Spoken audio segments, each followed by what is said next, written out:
aí, macumbeiro, fala aí, macumbeira, tudo bem com vocês hoje?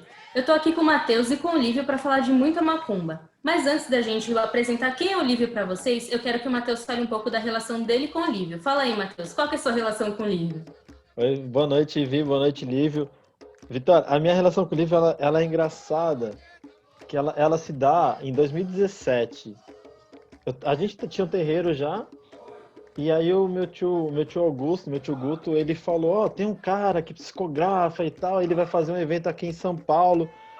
E aí eu falei, cara, vamos ver como é que é. Psicografa não, perdão, pictografa, né? Faz pictografia. Eu falei, vamos lá ver como é que é, né? Vai que a gente está no nosso momento de receber essa imagem, essas imagens, essas figuras. E nós fomos em 5 pessoas.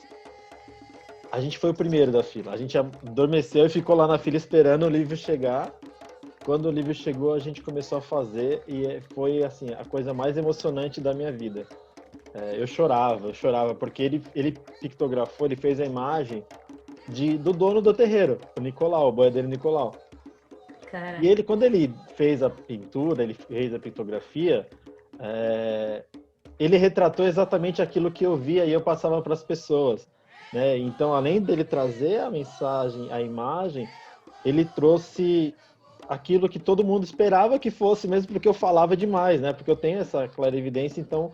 E aí eu falava e as pessoas tiveram comprovação. O Lívio, ele fez a pictografia do boiadeiro Nicolau, que é o dono da casa, do guardião do terreiro, que é o Sete Pedras, e de quem comanda a gira, que é o Vô Benedito. Então, as 3 figuras principais do terreiro existem imagens feitas pelo Lívio.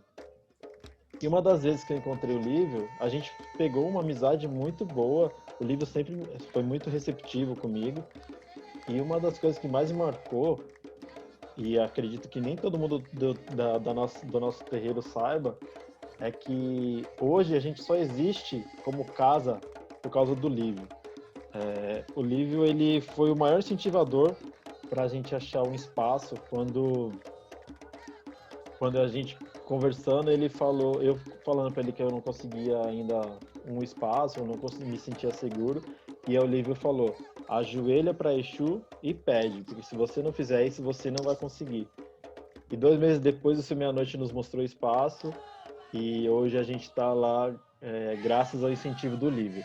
Então, eu tenho a maior admiração por todo o trabalho que ele tem, que ele vai falar hoje, mas eu tenho uma imensa gratidão por ele ter sido a pessoa. Por mais que eu não seja um iniciado com ele, eu não seja filho de santo dele, ele foi a pessoa que falou, se você não pedir, não vai acontecer. Né? Precisava desse empurrão, porque a gente é inseguro, né? sim. Então, eu acredito que ele é uma das pessoas que tem o papel mais importante, tanto para mim quanto para todo mundo que está lá no nosso terreiro hoje. E aí, agora você pode. Caraca. Agora eu deixo você apresentar ele. Vamos lá, então, né? Vamos lá, Lívio. Quem é você, Lívio? O que que você sente que você é? Me fala da sua essência. Bem, sou Lívio Barbosa, nascido como Lívio Barbosa. Na tradição de Angola, eu sou Tata Lívio de Omulu, né? Meu orixá é Kavum, que é o Omulu, tradicional da Umbanda.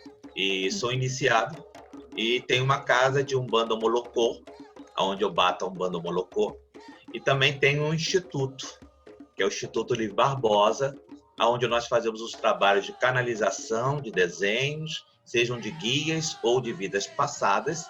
Trabalho esse iniciado desde 2004, quando eu fui convocado pelo espírito de Rudolf Stein e dos pintores para começar esse tipo de trabalho. E lá no Instituto nós fazemos também terapias holísticas, nós temos alinhamento de chakras, nós temos trabalhos com alguns terapeutas, e eu também, como xamã, eu também sou xamã, eu faço um trabalho de xamanismo. Esse é um Legal. pouco do Lívio Barbosa. Que incrível. Na verdade, como eu disse pra você já antes, um pouquinho antes da gente começar a gravar, eu pesquisei muito sobre você, vi diversas coisas, e eu vi que você é muito famoso exatamente pela pictografia. E assim, eu quero entender melhor desse dom que você tem, quando ele começou, tipo, quando foi seu primeiro transe, o que você sentiu logo após esse transe, como foi pra você? Bem, primeiramente agradeço a você, Vitória, né, e ao Matheus que está me dando essa oportunidade.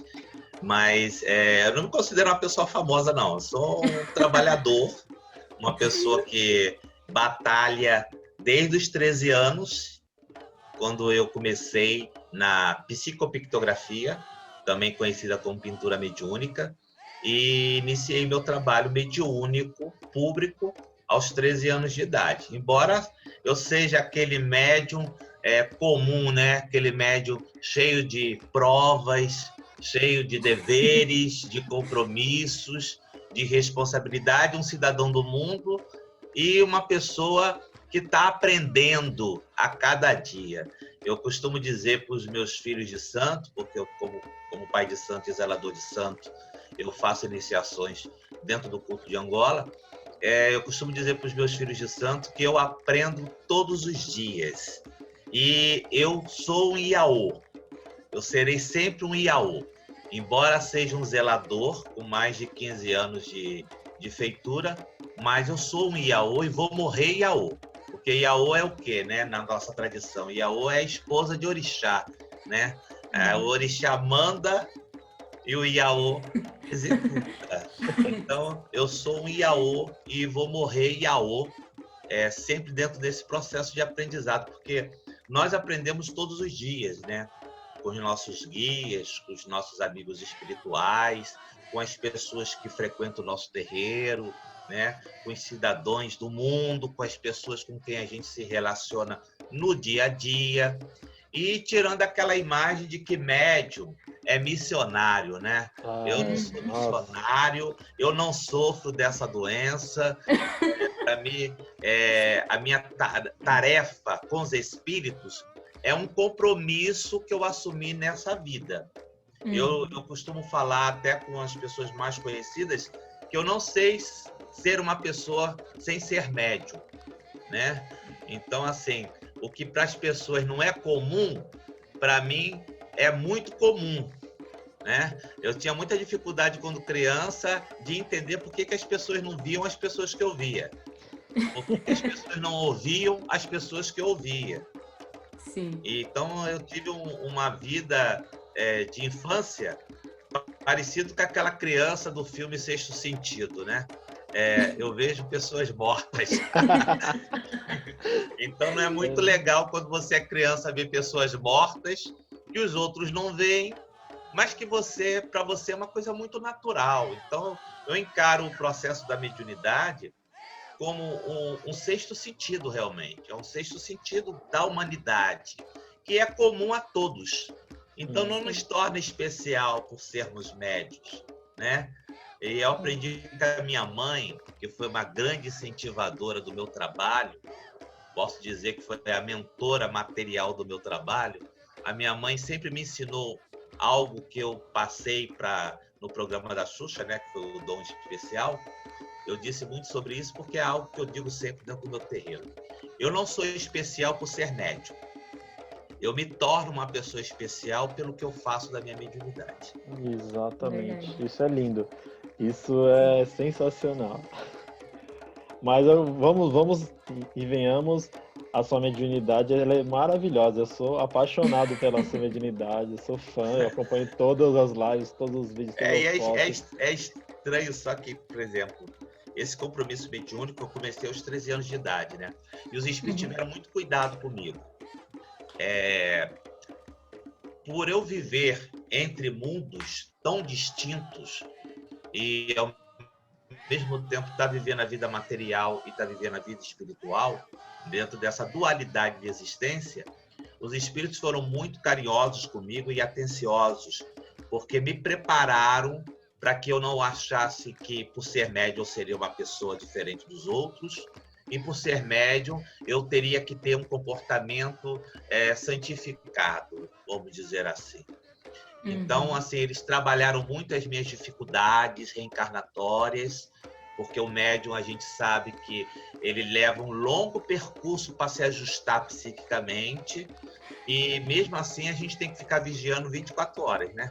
Porque o assédio é grande, tanto da vida material quanto da vida espiritual. Então, eles tiveram muito cuidado comigo no sentido de que me esclarecer o que era mediunidade, como eu deveria me comportar dentro da mediunidade, como deveria ser a minha conduta no dia a dia, como deveria ser os meus pensamentos, de que forma eu deveria trabalhar para que a mediunidade não fosse um empecilho para mim viver a vida material também. Então, eles tiveram esse cuidado comigo e tivemos um longo processo de aprendizado. Eu não comecei saindo pintando por aí, não. Eu fui fazendo os trabalhos com eles. Durante 10 anos, eu fiz um treinamento, porque os espíritos que eu trabalho, além dos que fazem a canalização dos retratos, que não são espíritos famosos, né? As pessoas costumam dizer, você só trabalha com espírito famoso? Não, eu trabalho com espírito. Se ele foi famoso ou não, isso aí é uma outra questão. Sim. E esses espíritos, eles começaram a trabalhar comigo durante 10 anos para me ajustar psiquicamente ao trabalho deles. Então, assim, foram 10 anos de treinamento, porque você imagina, um desencarnado, utilizar de um encarnado é algo muito difícil. Se fosse somente para falar, para transmitir mensagem, tudo bem. Mas tentar trazer estilo de pintores que já morreram há 100 anos, 200 anos, 300 anos, 400 anos, é complicado. Eu trabalho com espíritos que foram renascentistas, até espíritos que trabalham na arte moderna. Então, você incorporar todos esses estilos e numa sessão de 1 hora, você pintar do trabalho de um renascentista como Michelangelo até Pablo Picasso, então você tem que adaptar essa matéria, né? Então eu tive que ser adaptado psiquicamente. Eles fizeram um adestramento, que eles chamam, né? Tiveram que me adestrar, porque até o Picasso, no começo, ele dizia que pintar com médium seria igual pegar um pincel, colocar na pata de um cavalo e falar, vai lá, pinta. Então foram 10 anos de treinamento para que eu pudesse captar o estilo deles. E eles disseram para mim assim, olha, nós só vamos assinar os quadros daqui a 10 anos, porque os quadros têm que trazer as nossas características. Nós não estamos pintando para espírita, não, porque espírita já sabe que existe vida após a morte. O seu trabalho vem para as pessoas que não são espíritas, que não têm o conhecimento da imortalidade da alma. Então, é preciso que um leigo veja o quadro, mas também um expert em arte chegue diante de um quadro mediúnico que você realiza e vê, aí tem traços de Picasso, aí tem traços de Monet, ali tem traços de Van Gogh. Então, assim, esse trabalho foi 10 anos de treinamento. E hoje eu vejo médiuns que mal começam a borrar papel, aí começam a escrever Picasso, Renoir, botar as assinaturas dos espíritos, e os quadros são quadros que não têm nada a ver com o estilo desses pintores. Então a gente sabe que um médium que se aventura nesse campo sem ter uma tarefa para esse trabalho é perigoso, porque ele está fazendo um desfavor à doutrina de imortalidade, está fazendo desfavor à informação espiritual, porque eu vejo pessoas fazendo quadros e eu acho que as crianças lá do meu terreiro pintam melhores, entendeu? Então, assim, eu acho que quando você realmente vê um médium que ele trabalha, ele tem guias sérios, e os guias fazem esse trabalho como fizeram comigo, de adestramento, o médium não fica querendo mostrar em YouTube, não fica mostrando na internet, e ele vai ali trabalhando, e eu quando comecei, eu tenho 50 anos, né? Eu tenho 52 anos. Mentira. Na minha época não tinha internet. Você não tem 52 anos, Lívio. Na minha época era o conhecer, né? Aquela enciclopédia Conhecer, que era dos pobres, né? E dos ricos era a Barça. Então, o que você tinha ali era Van Gogh nasceu tal, morreu tal, pintou tantos quadros, acabou. Nós não tínhamos nem ilustrações dos quadros para você dizer assim, o cara copiou a ilustração daquele quadro ali e está fazendo uma cópia, né? Então foram 10 anos de treinamento, de trabalho duro com os espíritos para poder desenvolver essa tarefa. Eu já pintei para mais de 10 mil quadros, tenho quadros espalhados no mundo todo e na mão de especialistas, né? Eu fui também pesquisado Eu passei por pesquisa, fui pesquisado por cientistas americanos e alguns quadros foram levados aos museus lá fora e especialistas de museus viram os quadros e acharam muito curioso como é que um rapaz, um jovem, desprovido de uma cultura artística, porque eu não tenho cultura artística nenhuma, eu nunca fiz curso de desenho, nunca fiz curso de nada, e não tenho uma família cujo parente é um pintor famoso. Então eu não tive a oportunidade de viver dentro de um ateliê e conviver com a arte, né? Sim. Vi, você me permite só falar uma coisa? O livro estava falando da concentração, do período, né? E eu fico pensando exatamente o que ele falou, porque quando eu escrevi o livro do Seus Sete Pedras, eu demandei muito, porque você tem que fazer uma conexão que é absurda. Isso porque eu estou falando de escrever, né? Eu estou psicografando o livro do Vô Benedito e chegou no momento que ele fala da escravidão, do processo escravagista que aconteceu, e ele me leva para ver a cena e é uma coisa chocante a ponto de eu ter que parar e falar, vô, eu preciso me recuperar, eu não consigo continuar, porque é chocante. Então, cara, é isso que ele falou, como é que pode as pessoas simplesmente saírem fazendo e falar, não, isso aqui é Picasso, isso aqui é Monet? Cara, não, gente, é um processo doloroso porque a gente tem É um processo lento, né? É, exato. Sim. Né? É muito porque o espírito, você imagina, o espírito de um pintor, pegar um rapaz que nunca pintou e de repente começar a pintar, e depois eles me esclareceram, porque eu sempre tive muita tendência às coisas artísticas, eu sempre gostei muito desse universo. Eu via os filmes, eu ficava prestando atenção nos quadros, aquilo tudo me envolvia de uma certa forma.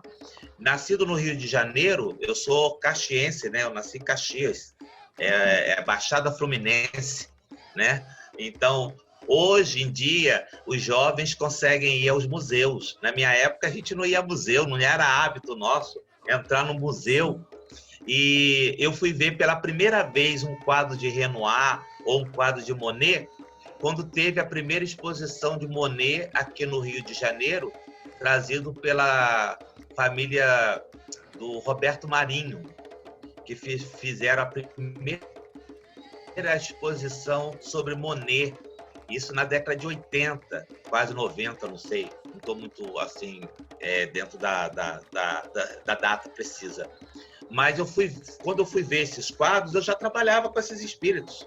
Então, Caraca. assim, eu nunca tive a oportunidade de ver um quadro deles, né? E de ter a oportunidade de comprar um livro de arte, que era caríssimo. E não se tinha... não é como hoje que tem uns photoshops da vida, uns filtros maravilhosos, que você consegue enxergar até a textura da tela, né? Na minha época não tinha nada disso. Então, assim, eu quando comecei, o Gasparetto estava começando a se projetar, e quando eu vi o Gasparetto pela primeira vez na televisão, falei, é o que eu faço. É o que eu faço. E o Aleijadinho falou, um dia você vai também aparecer na televisão, mas não agora. Só que esse não agora dele levou 20 anos. Foram 20 anos. Eu fui aparecer pela primeira vez numa televisão, que foi a convite da Xuxa para o programa Dom Especial. Uhum. E esse programa Dom Especial, eles ficaram conversando comigo 2 anos para tentar me convencer de fazer o programa. Caraca. Porque eu não queria fazer o programa, não pela capacidade do apresentador, porque Xuxa, para mim, é um ser de luz, né? Eu tive a oportunidade de vê-la e conhecer e conversar com ela. Ela realmente é uma pessoa, é uma missionária mesmo no campo vamos dizer assim, da apresentação, como apresentadora. É uma criatura incrível e é um ser que espalha uma energia assim maravilhosa. É um ser encantado, né? A Xuxa é um ser encantado. Eu tive a oportunidade de estar diante de um ser como esse. Então, assim, eu não tive essa oportunidade de conhecer pinturas, de conhecer pintores. Eu fui entrar num ateliê já com 20 anos fazendo pintura mediúnica. Caraca, velho. Tudo isso é impressionante para tipo, uma pessoa leiga. Eu comecei, né, na Umbanda faz pouquíssimo tempo, faz o quê? Meses, Matheus? Então, assim, para eu ter contato, para eu ter o prazer de falar com você e ver tudo isso que aconteceu na sua vida, meu, é muito impactante para mim, assim, de verdade. Eu parei para assistir tudo que você produziu, todos os lugares que você foi, eu ficava de boca aberta, assim, falando, mano, como assim, cara? Sabe, muito foda. É interessante que com os anos que eu fui treinando com os espíritos, desde que eu comecei aos 13 anos até a idade de hoje, estou com 52 anos, já estou fazendo esse ano 40 anos de prática mediúnica e faço 40 anos de contatos com o Aleijadinho. E assim, eu mesmo me impressiono com o que eles fazem através das minhas mãos. Às vezes eu vejo assim, porque eu sou um médium consciente, embora eu tenha uma alteração de consciência quando eu estou pintando. Quando eu estou pintando, eu perco a noção de tempo, perco a noção de espaço e fico presente, a mente presente, mas eu fico num estado de alteração de consciência de tal forma que é como se fosse um torpor, né? Como se eu estivesse dormindo, né? Mas eu estou ali. Então, assim, eu vejo os espíritos fazendo o trabalho através de mim, eu fico, assim, impressionado, porque às vezes eu falo, você não vai sair nada daí. E, de repente, ele para com a mão aqui, passa com a mão ali, e pega o pano, bate na tela, e quando eu vejo, se transforma, né? Aquele trabalho acontece e a natureza da característica daquele pintor é presente. Isso eu pude comprovar porque quando eu fiz o programa da Xuxa, a Xuxa teve a grande ideia de trazer para o programa um dos diretores do Museu de Arte, do Belas Artes do Rio de Janeiro. E esse grande diretor artístico, que é uma sumidade aqui no Rio, ele viu os trabalhos que eu faço e ficou muito impressionado, a ponto de me chamar para assistir uma palestra dele na UERJ, que ele era um dos professores de arte na UERJ, e me convidou para fazer uma palestra, mas eu não quis ir, não. Eu gosto sempre de ficar atrás das coisas, mas os espíritos me empurram para frente, né? Eu quero ficar sempre atrás e eles estão sempre me empurrando para frente. E é assim que aconteceu a minha primeira presença num programa de televisão, que foi através do programa da Xuxa, né? Dom Especial, que foi tão legal e bacana que a diretora veio me conhecer e ficamos amigos.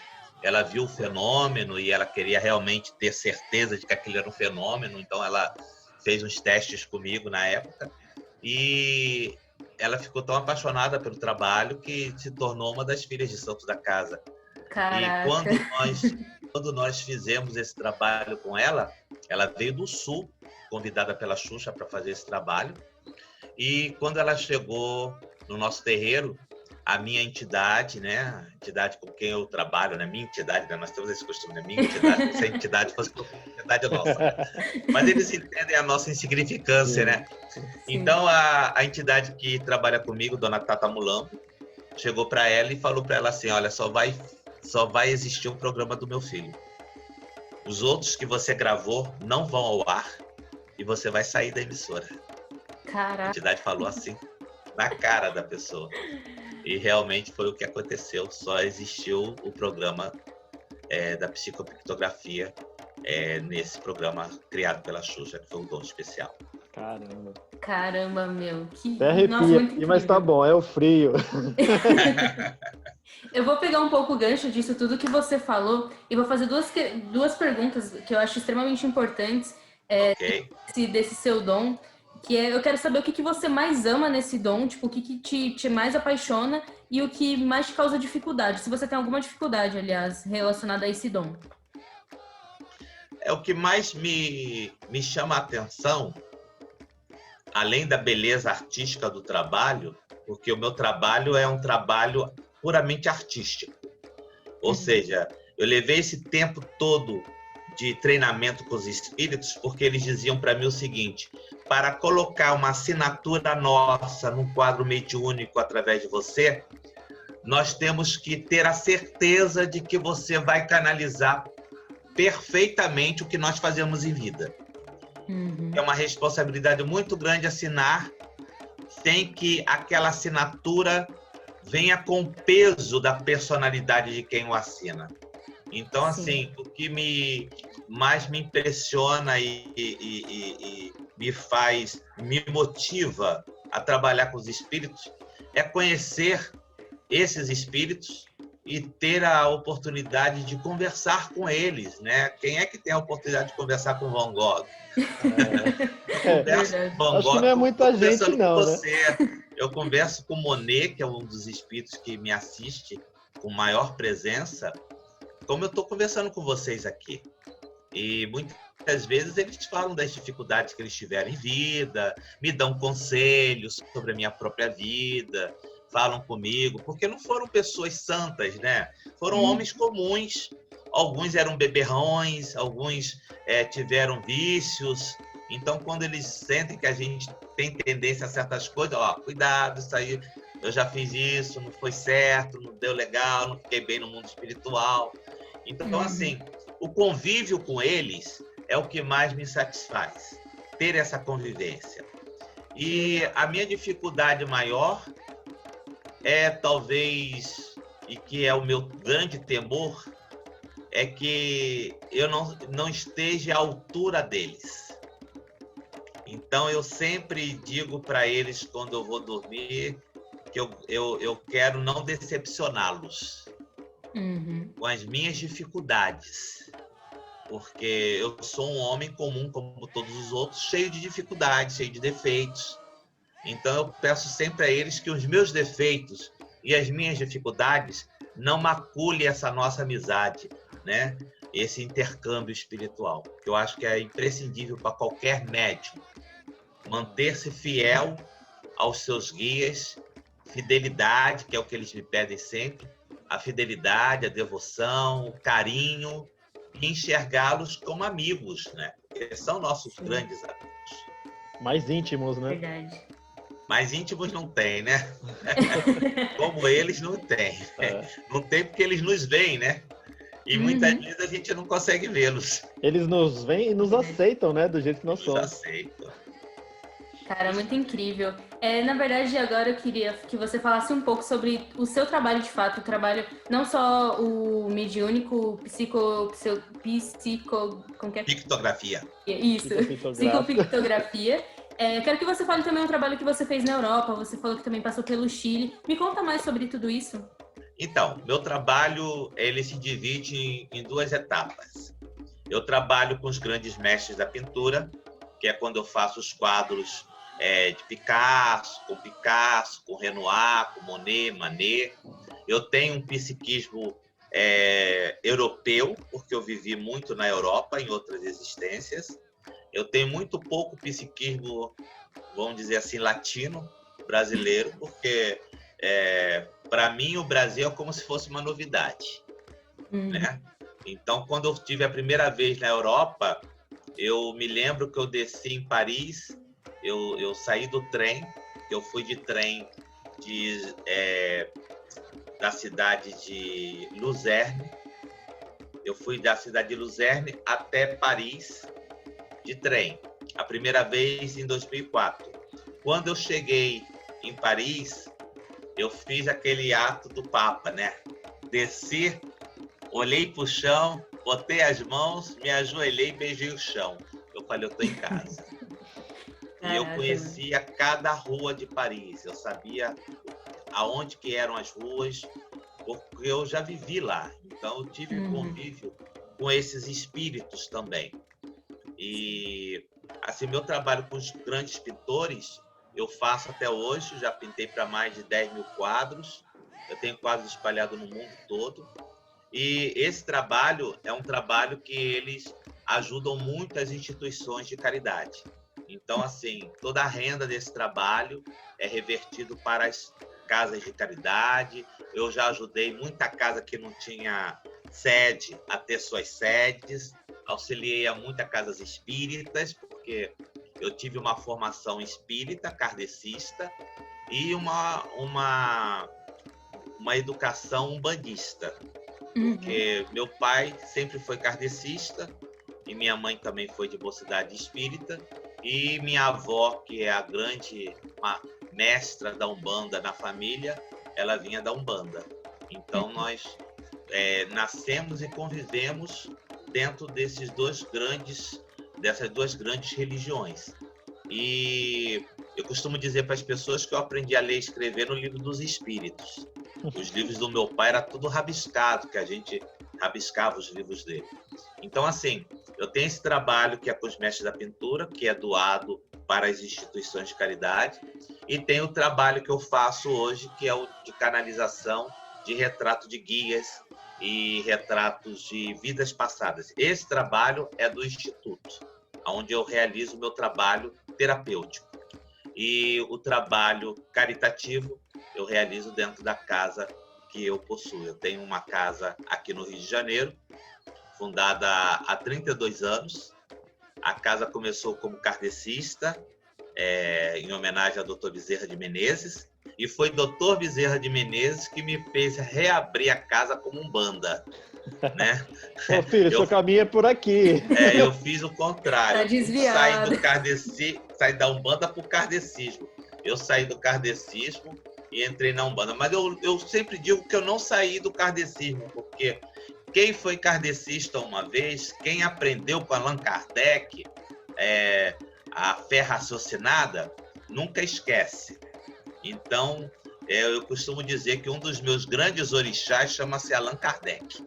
Então, eu nego 99 verdades que aceitar uma mentira dentro da fenomenologia espírita, né? Então, o meu trabalho hoje se divide da pintura mediúnica com os grandes mestres, que o final dessas obras é destinado às casas de caridade, e tem o meu trabalho com os mestres também, que eu considero eles também como mestres, embora não tenham sido pessoas famosas, mas para mim eles são mestres, né? Sabem muito mais do que eu, então é o mestre para mim.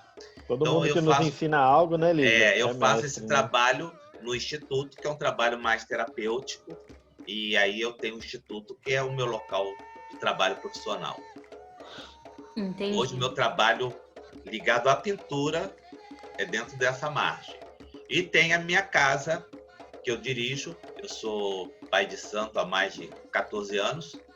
E a casa minha é uma casa de Angola, onde nós praticamos a Umbanda Molocô. Então, eu sou dirigente do terreiro e o pai de santo também do terreiro. Muito legal. Uma coisa também que eu reparei, eu vou só fugir um pouquinho do assunto, que me veio à mente agora. Sempre quando a gente assiste suas lives, vê suas redes sociais, a gente vê muito sua irmã, a Lívia. Você pode falar um pouco da relação de vocês? Ela também participa de todas essas questões? Como que é?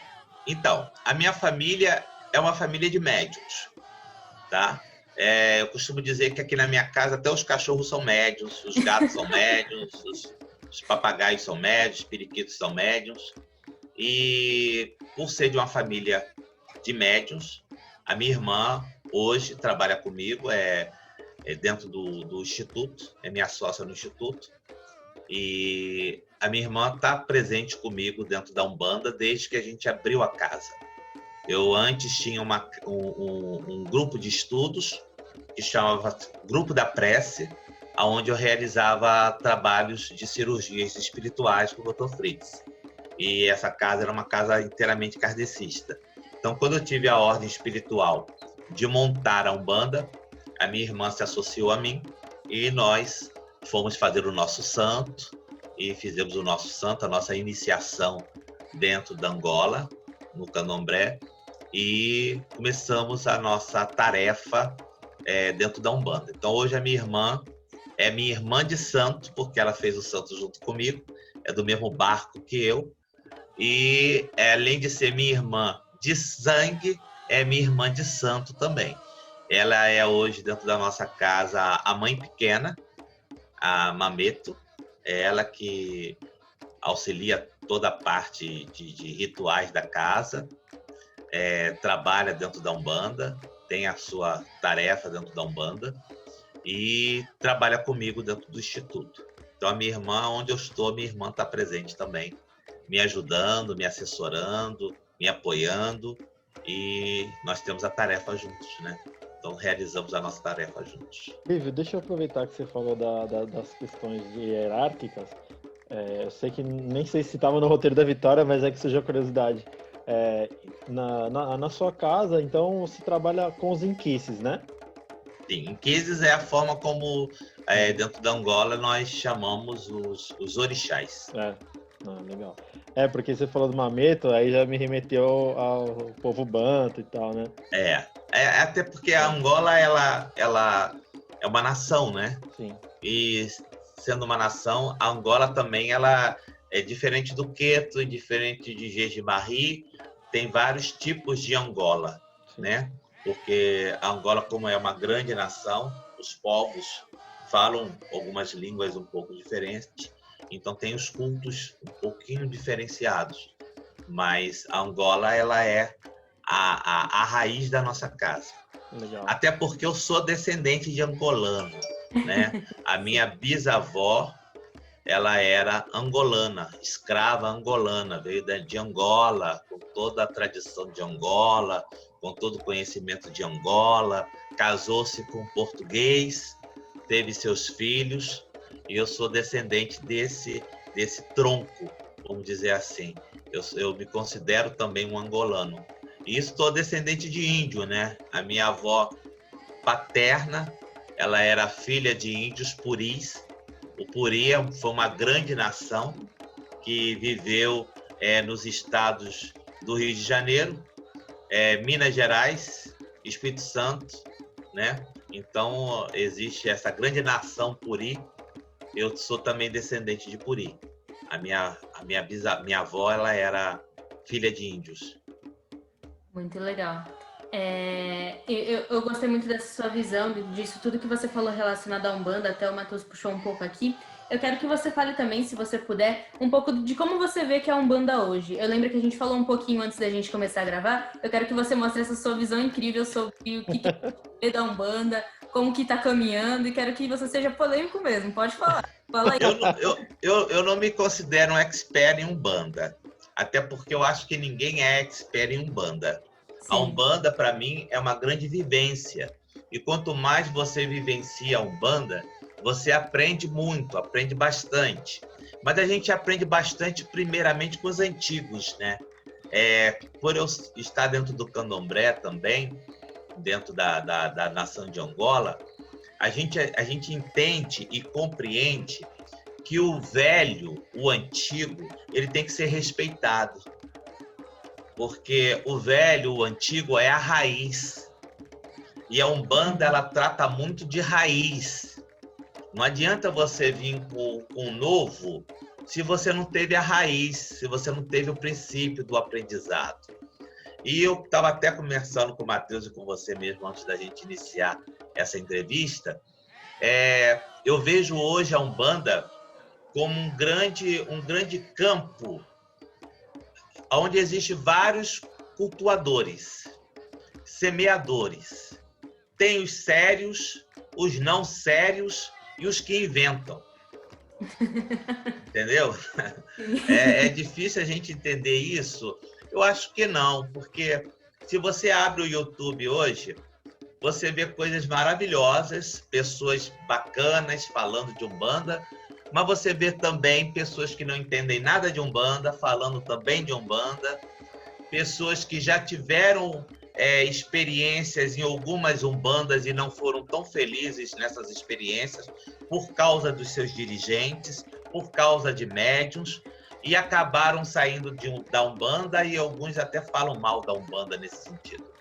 Então, assim, sim, eu vejo hoje a Umbanda como um grande campo que tem cultuadores. Então, tem cultuadores sérios, tem aqueles que são de raízes, tem aqueles que respeitam o antigo, tem aqueles que buscam nessa raiz o grande aprendizado da Umbanda, que é em Zélio de Moraes, que é na linhagem do Mata Silva, né?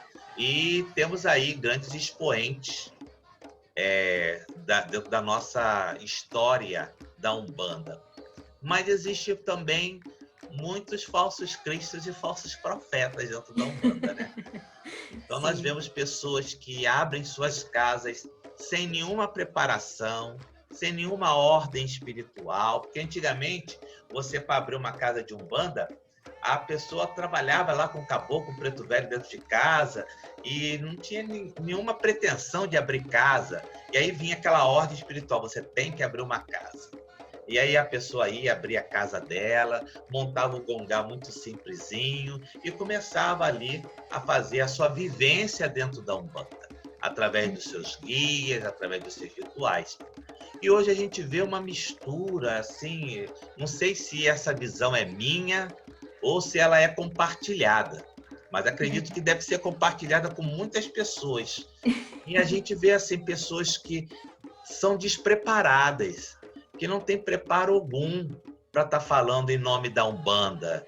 E aí as pessoas colocam os slogans para dizer que o seu trabalho é muito sério, aí põe Umbanda de não sei o quê, Umbanda não sei de onde, como se esses letreiros dissessem alguma coisa. Aí você vai ver o conteúdo da pessoa, é um conteúdo completamente fora dos padrões da Umbanda tradicional, do que a gente conheceu de raiz. Então, eu acho que nós estamos vivendo um momento também muito sério, que é o momento da internet, né? O momento em que você faz um programazinho dentro do seu quarto, dentro da sua sala, e as pessoas vão falando de orixá, vai falando de anjo de guarda, e não tem preparo nenhum. É quando você vê o conteúdo, a pessoa não tem conteúdo e começa a dizer uma porção de bobagem. Então agora você vê umbandas aí interplanetárias, onde o cara que era Exu, que viveu lá no século XIX, ou no princípio do século, o camarada depois diz que já não é mais Exu, que é um ser extraterrestre, aí a pessoa fica dizendo que tem naves espirituais sobre a casa. Então, assim, cadê aquela umbanda que veio lá da África, né, que veio trazida através dos nossos pretos velhos, das senzalas, das rezadeiras? Então você não vê hoje um umbandista ser um rezadeiro, um bezedeiro, né, com galho de arruda na mão, e ali evocando as forças da natureza para poder solucionar as problemáticas que são apresentadas a ele. Então, assim, as pessoas estão tão preocupadas em abrir casas, em se tornarem não mais chefes de terreiro, já querem se tornar pai de santo e mãe de santo. Que na Umbanda não existe pai de santo nem mãe de santo, a não ser uma Umbanda que tem uma raiz no Candomblé. Se a Umbanda tem uma raiz aonde o dirigente foi iniciado no Candomblé, ele pode ser chamado de pai de santo ou mãe de santo. Mas se ele não teve nenhuma feitura no Candomblé, ele não é pai de santo, porque caboclo é santo, preto velho é santo, né? Criança beijada é santo. Então, assim, misturam-se as coisas como um novelo de lã e você não sabe nem mais o que é o quê. Então, é muito preocupante isso.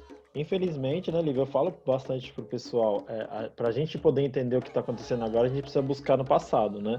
Então, se você não sabe como chegou, você não vai saber o que está acontecendo de verdade, o que aconteceu, né? Não tem como negar. É igual você falou, como que eu vou negar a ancestralidade dos pretos velhos dentro da Umbanda? Se eu negar isso, eu estou desonrando tudo que eles criaram, tudo que eles passaram, tudo que eles viveram, né? Justamente. Eu vejo, eu não ignoro que um Exu possa ter sido médico.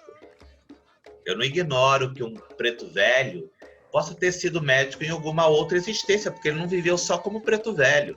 A gente sabe disso, né? Agora, preto velho que faz cirurgia, Exu que faz cirurgia, aí você diz, o Exu não bebe cachaça, não fuma um charuto. Não quer dizer que eu costumo falar com os filhos da casa que charuto na mão de Exu é diferente do charuto na mão de uma pessoa que gosta de fumar. Cigarro na mão de pombagira é diferente de uma viciada que fuma cigarro todos os dias, né? A bebida na boca de um Exu, na boca de uma pombagira, não é o mesmo trago que você faz no bar da esquina. Porque a gente Não é pra sabe muito virar, bem, né? a gente sabe que a bebida, que o fumo, são elementos que aquelas entidades se utilizam para descer na nossa densidade. A densidade é nossa, não é dos espíritos. É nossa densidade. Nós é que somos densos. E tem casos assim curiosíssimos, né? Pessoas Curioso é uma boa palavra, né, para falar. Curiosíssimos. Porque tem pessoas que começaram com... Eu fico com pena de tranca-rua. Eu tenho muita pena de tranca-rua. Eu converso com o meu tranca-rua, falo assim, eu tenho tanta pena do senhor, porque o senhor está aí, Jesus Cristo. Muita gente usa seu nome e diz em seu nome e prega coisas que não são da Umbanda. E fala coisas que não são da Umbanda. E fazem trabalhos que não fazem parte da Umbanda. Como é que acontece isso? Aí ele costuma dizer para mim, meu filho, nem todo José foi José, pai de Jesus, né? Nem todo Jesus é o Jesus que morreu na cruz. Então, Porque assim, o nome todo mundo pode falar, qualquer nome, nomes e tendências é natural a todos. Agora, como diz João Evangelista, né? Aí a gente tem que buscar o conhecimento do antigo. João Evangelista diz, experimentai se todos os espíritos vêm de Deus. Quer dizer, procure saber se o espírito que está te aconselhando, ele é um espírito de luz, é um espírito esclarecido, está te aconselhando para o bem, para fazer o bem, né? E não te pedindo coisas, né? Porque no nosso terreiro, as pessoas às vezes querem levar uma bebida para o seu tranca-rua, levar uma bebida para a dona Maria Padilha, ou um cigarro. Ela fala, a gente recebe, porque precisa trabalhar os elementos aqui na casa. Mas nós não precisamos de nada material. Não vem querer me trazer um colar. Dona Padilha lá na casa, ela fala isso. Não me traga colares, não me traga nem rosas, porque ela diz que ela não gosta de rosas. Então não traga nem rosas. Eu sou espírita, eu não preciso de nada material. Para ser cultuado, eu não preciso de nada material. Às só vezes, preciso do coração de vocês. É isso que eu ia falar. Às da vezes, verdade de vocês. Entendeu? Então, assim, eu nesses 15 anos a mais de terreiro, de Umbanda, de prática e vivência, que é uma vivência diária, eu tenho ouvido dos espíritos muito isso. Deles me dizerem, meu filho, nós não precisamos de nada. Então, para nós, se a vela é preta, vermelha, marrom, cor de abóbora, pouco importa. O que importa para nós é que quando você acende uma vela, você está acendendo uma luz no caminho. Você está orando, você está pedindo. Então, você está trabalhando as forças da natureza. E mesmo se não tiver uma vela, uma pedra já nos representa. Sim. É isso que eu ia falar. Quando você falou, né, das questões materiais. Às vezes o filho quer levar um uísque de 90 anos e o guia só precisa da fé. Sim. Rapaz, lá no meu terreiro acontecem essas coisas muito engraçadas. A pessoa chega com o seu tranca-rua com uísque que ele guardou mais de 10 anos lá na adega dele. E, seu tranca-rua, eu trouxe para o senhor esse vinho, esse uísque maravilhoso que veio lá de fora, tal. O tranca-rua pega a bebida do cara, põe na boca, cospe no chão e faz o trabalho que ele precisa fazer para as pessoas que estão consultando ele. E às vezes os cambonos ficam assim, mas meu pai só vai usar o uísque importado para fazer esse trabalho, aqui tem cachaça para fazer. Falou, meu filho, não veio para fazer trabalho? Não foi dado para mim? Então vou te dizer o seguinte, eu não preciso disso. Quem está precisando disso são os que vieram aqui buscar ajuda. Então ele vai jogar no chão para fazer o trabalho dele. O uísque caro da cachaça vagabunda. Então para ele tem o mesmo valor. Sim. Entendeu? Eu acho que é isso que é a coisa do antigo, que a gente precisa resgatar dentro da Umbanda. Da nossa Umbanda, né? Da vivência da Umbanda. Muito bom, muito esclarecedor, na verdade. Ainda mais, como eu disse, como eu estou iniciando, eu já olho tudo isso e já vejo com olhos de aprendizado, né? Para conseguir incorporar isso e levar isso para minha vida. Tem mais alguma pergunta que você quer fazer, Matheus? Não, eu ia até falar sobre o projeto, né, Lívia, só para você, que a gente acabou não falando. Quando a Vitória ela foi entrar no terreiro, eu perguntei para ela o que ela tinha a oferecer à Umbanda, e não ao contrário. E aí ela surgiu com essa ideia, vamos levar a palavra de todos os macumbeiros possíveis para todo mundo, para que todo mundo tenha uma voz, né? Então, são de pessoas assim que a gente está falando, né? Pessoas com iniciativa que queiram aprender, que queiram estudar, que queiram compreender, né? Se eu tiver alguma coisa para falar aqui, é só admiração pelo Lívio, por tudo que ele representa para mim, para o nosso terreiro. Quando ele estiver em São Paulo, eu vou dar um jeito dele lá na nossa casa, porque ele faz Aguardo. parte... Ele Nós faz... vai ser um prazer. Eu vou estar aí em outubro. Em outubro eu vou estar em São Paulo novamente. Ah, então você vai ter que Eu vou ir estar lá. em São Paulo. Agora, sobre casos, a gente tem muitos casos dentro da casa. E tem um caso interessante, que às vezes chegam os médiuns, aí começam a trabalhar dentro da casa. Ah, eu já vim de outra casa, pai e tal. Aí o Exu sempre fala assim, primeiro você vai puxar do banco.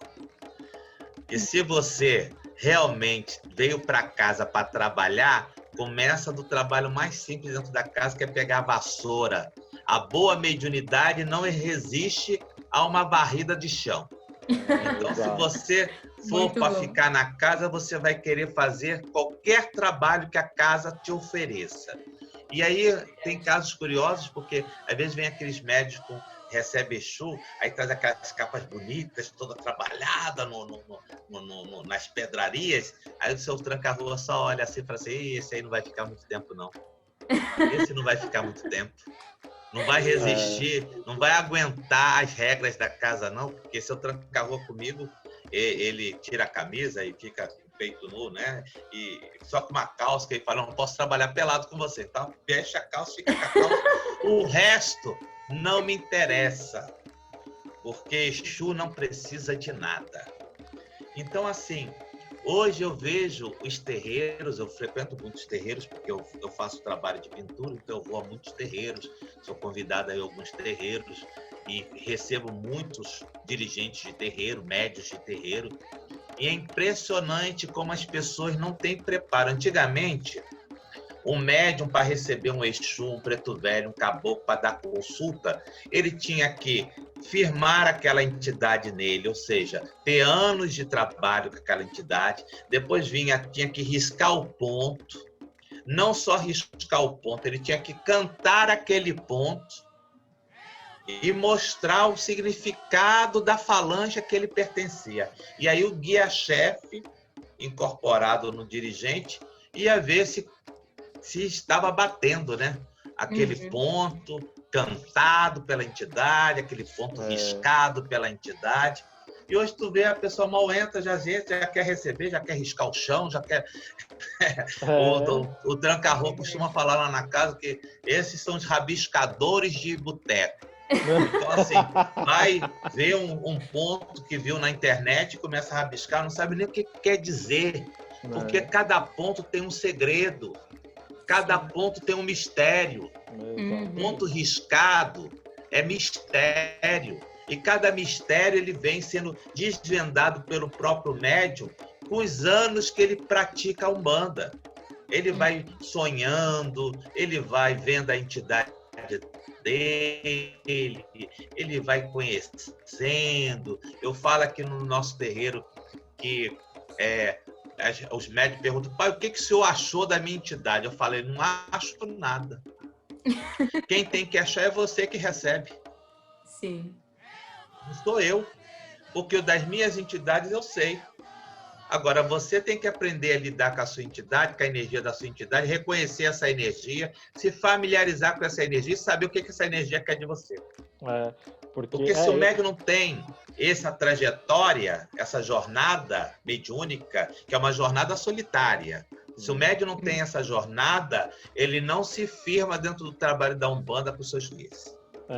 A gente fala muito disso. Quando o filho está em casa, fala, eu já estou pronto. Fala, não, você não decide quando você está pronto. A gente precisa, tem todo um processo de quando seu guia riscar o ponto, eu quero entender o que ele está fazendo, eu vou perguntar para ele, depois eu vou perguntar para você, desincorporado.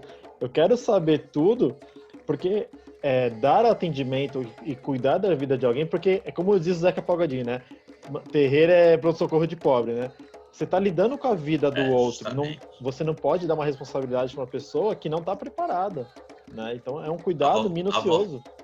A vovó Maria Conga, que é uma das entidades que trabalha comigo, ela diz o seguinte: meus filhos, informação demais atrapalha. A pessoa, quando vem ao terreiro, não fica querendo dar aquela consulta de 2 horas, não. O pai Joaquim lá na casa, a pessoa não fica mais do que 5 minutos no banco dele. Uhum. Porque ele diz o seguinte: meu filho, você vai ter que vir, é um trabalho longo, é uma doutrinação que é feita para você entender por que está sofrendo, para você entender por que você está passando por essa prova, para você compreender por que o primeiro despacho que você fez não deu certo. Porque a pessoa já sai dali do centro com um trabalho que foi feito para ela, na boa intenção, né? E ela já vai para as esquinas para botar o trabalho dela, ou vai para as encruzilhadas da vida, ou vai para as praias, ou vai para qualquer outro canto realizar o trabalhinho dela. E ela acha que ela fez num dia, no outro dia já tem que ter resposta. Então o pai Joaquim fala, é um trabalho de doutrinação que é feito até primeiro para saber se o pedido que você fez, você merece, se está na hora de acontecer, ou se realmente veio para o seu bem. Porque se não for, aí muitos voltam assim, pai Joaquim, mas o trabalho que eu fiz não deu certo. Aí ele fala, agora senta aqui, vamos conversar sobre por que não deu certo. Você sabe por que não deu certo, meu filho? Porque você pediu uma coisa que não é certa. Mas então por que o senhor mandou eu fazer? Você não estava com tanta vontade de fazer? Você não estava com tanta convicção de que você estava fazendo correto? Então, ao você ir lá e você orar e você pedir, já é um momento de reflexão. Já é um momento para você parar e perceber que o que você estava pedindo não é bom para você. Não é justo para a sua evolução. Aí começa o trabalho de doutrinação. Então o pai Joaquim ele fala que as giras de Umbanda é como dosagem homeopática. O cara tem que ir, tem que ver, né? Ele vai se empolgando com os cantos, ele vai aprendendo a cantar um ponto, ele vai aprendendo o significado daquele ponto, ele vai aprendendo que ele também está ali como pedinte, mas ele também pode ajudar uma pessoa. Aí ele vai acende um charuto com um preto velho, ou um cachimbo, né? Ou acende um charuto para o caboclo. Aí ele vai ouvindo os aprendizados que o caboclo vai passando no terreiro e ele vai se conscientizando de que aquele pedido que ele fez não era bom, não era o justo para ele, né? E aí ele vai entendendo e compreendendo o verdadeiro significado da Umbanda. Uma entidade da casa que não é entidade de Umbanda, vamos botar assim, porque não é preto velho, caboclo nem criança, é um pintor, que é o Aleijadinho, que é um dos mentores da casa. Ele costuma dizer assim, meu filho, faça uma Umbanda digna.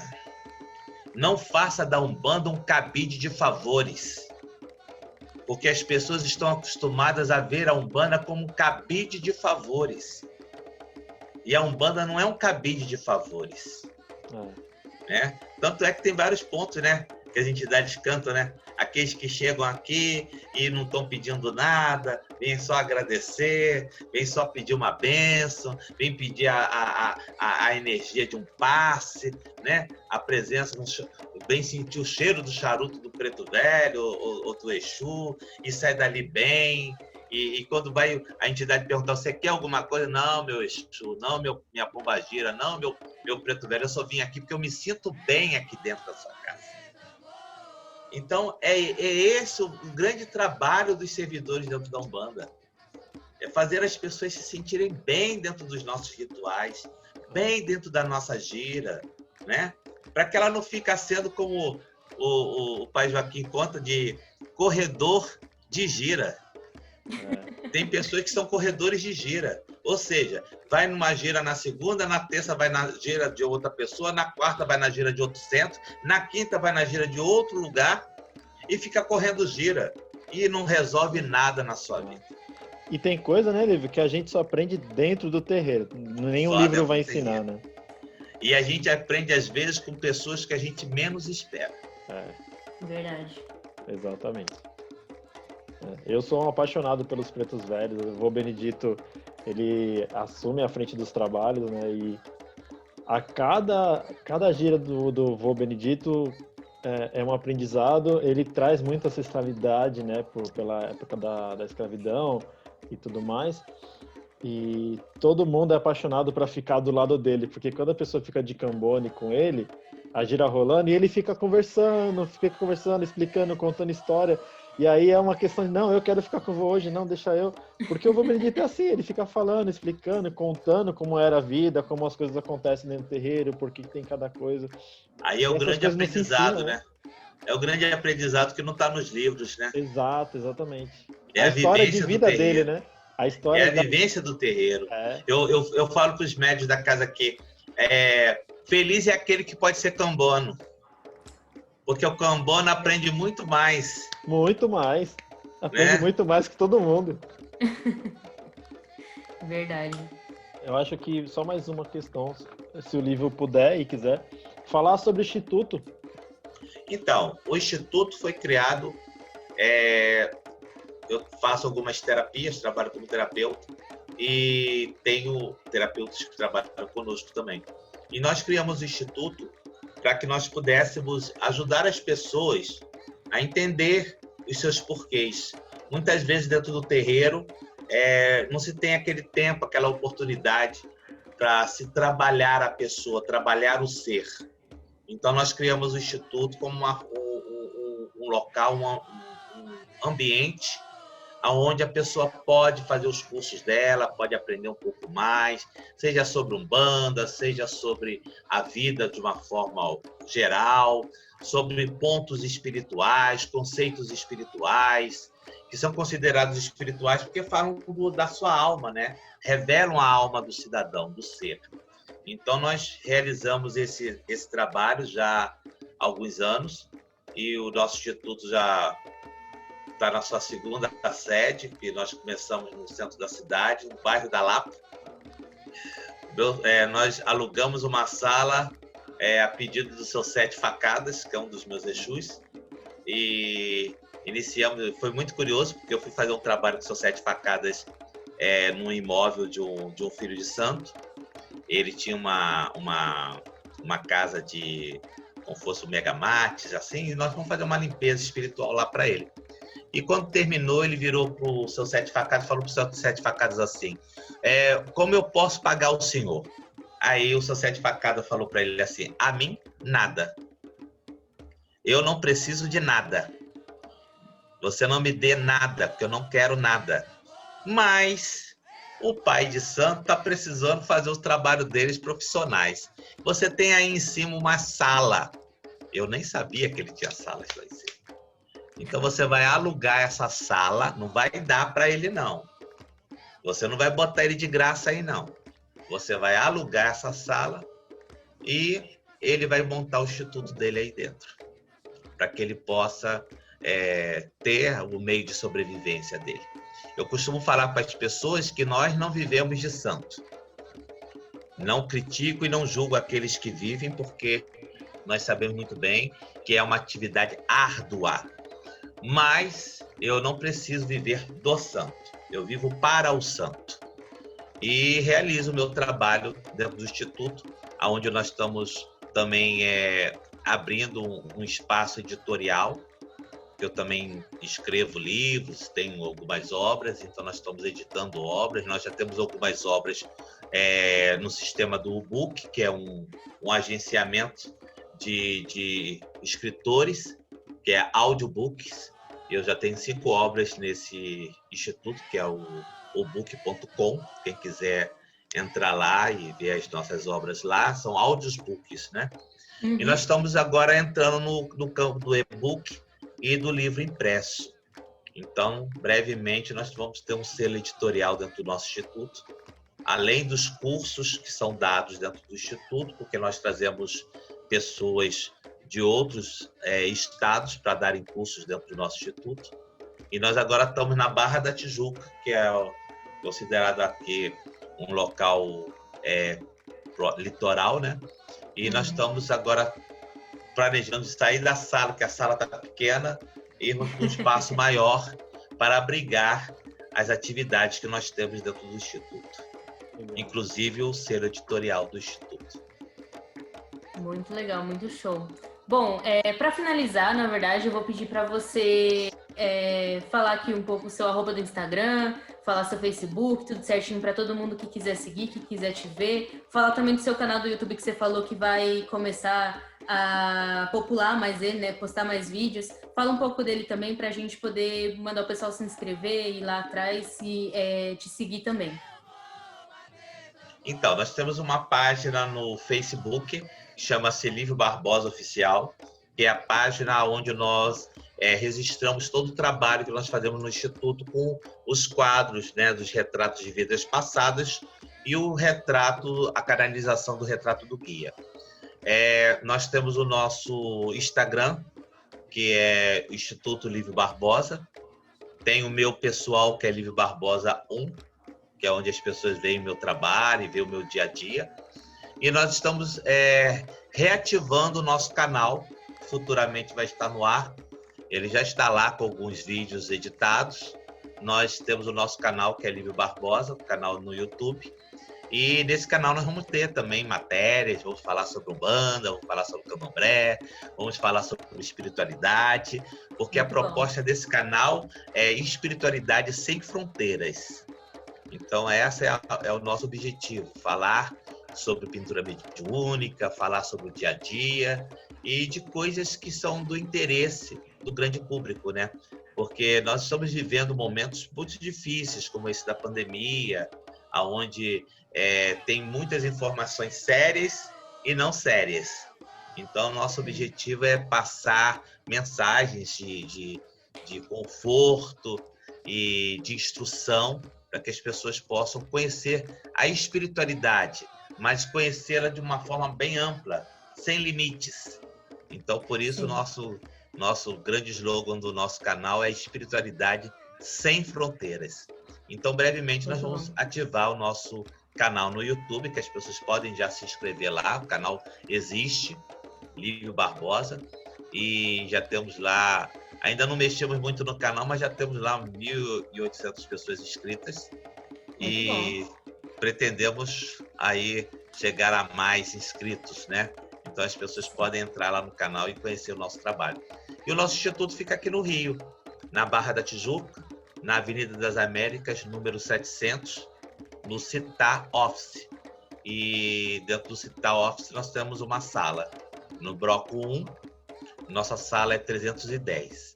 E o telefone, quem quiser entrar em contato pelo nosso instituto, é 021 98268 1760. Agora, o mais interessante é que as pessoas, às vezes, querem ligar para a gente de madrugada, querem conversar. E eu costumo dizer que o Instituto funciona de segunda a sexta, de 10 da manhã às 4 da tarde. Fora disso, as nossas atividades, né, de Umbanda e as nossas vidas pessoais que todos nós temos, né? A gente tem uma vida fora da Umbanda também, né? Então as pessoas às vezes não compreendem muito bem isso. Às vezes as pessoas me ligam e querem falar assim: ah, você tá pronto para conversar? Me fala um pouco sobre o seu histórico. Quero saber mais de você. Eu falo, ó, é só botar meu nome, digitar no Google, Lívio Barbosa, pintura mediúnica, vocês vão ver lá o meu perfil. Se vocês querem saber sobre a minha vida dentro dessa atividade, está lá. Tem várias matérias sobre mim na internet. Eu participei durante um longo tempo do programa da Kátia Fonseca, que foi um programa assim extraordinário que eu pude fazer com ela, uma pessoa também extraordinária, assim como a Xuxa. Eu tive o privilégio de conhecer a Kátia e eu fiz um trabalho com ela durante foi 1 ano e meio, onde eu fiz o programa Mulheres, né, na Gazeta. E lá nós tínhamos um quadro que era o quadro de vidas passadas. E foi um quadro tão interessante, bacana, que trouxe grande audiência lá para o programa da nossa Kátia Fonseca. E assim, a gente está temos matérias aí, né? Eu tenho um projeto que é o primeiro museu de arte mediúnica do Brasil. E eu já tenho algumas salas que eu considero galerias na nossa fundação, que é a Fundação Nova Consciência, Casa de Pai Benedito das Almas, onde é o nosso ilê e o nosso terreiro. Nós temos algumas galerias de arte que estão abertas ao público. As pessoas chegando lá na nossa casa podem conhecer as obras dos espíritos. Nós temos lá esculturas, temos quadros e as atividades comuns à Umbanda que são realizadas nas giras. Muito bom. Lívio, muito obrigada, primeiramente por ter feito parte da história do nosso terreiro, né? Por ter influenciado o Matheus a abrir nosso terreiro e também por estar aqui com a gente, por fazer parte desse nosso projeto que está iniciando, mas que a gente tem muita esperança que vai dar certo e que vai levar vozes de muitos macumbeiros ainda pelo Brasil. E muito obrigada também, Matheus, por estar aqui comigo, por ter aceitado, né, de fazer esse podcast. Meu, tá sendo incrível, tá sendo gratificante mesmo para mim. Muito obrigada, meninos. Já está dando certo, né? Já está dando certo, verdade. Vou pedir para quem estiver assistindo no YouTube, curtir, se inscrever e seguir lá no nosso Instagram, @falaemmacumbeiro. Mandem dicas, mandem sugestões que a gente está aceitando tudo. Grande axé para vocês. E Muito quando axé. vocês quiserem me convocar, eu tenho muitos causos, tem muitos para a gente conversar a respeito. Meus Com trabalhos certeza. que eu já fiz na Europa, onde eu tive a presença dos guias e o trabalho com os guias da Umbanda na Europa. Então, quem quiser conhecer, nós fazemos um trabalho grandioso no Chile, onde eu tenho uma filha de santo, e nós temos um pequeno núcleo lá do Instituto, e nós realizamos um trabalho lá no Chile, na Argentina também. É um trabalho interessante. Quem quiser depois saber um pouco mais, aí entra em contato conosco. Legal. Muito obrigada, Lívio, de verdade, muito bom. Queremos saber sim, vamos convidar você para mais vezes aqui para a gente falar muito ainda. Será um prazer. Valeu, gente. Muito obrigada. Obrigado, Valeu, Lívia. gente. Obrigado a Beijo. vocês.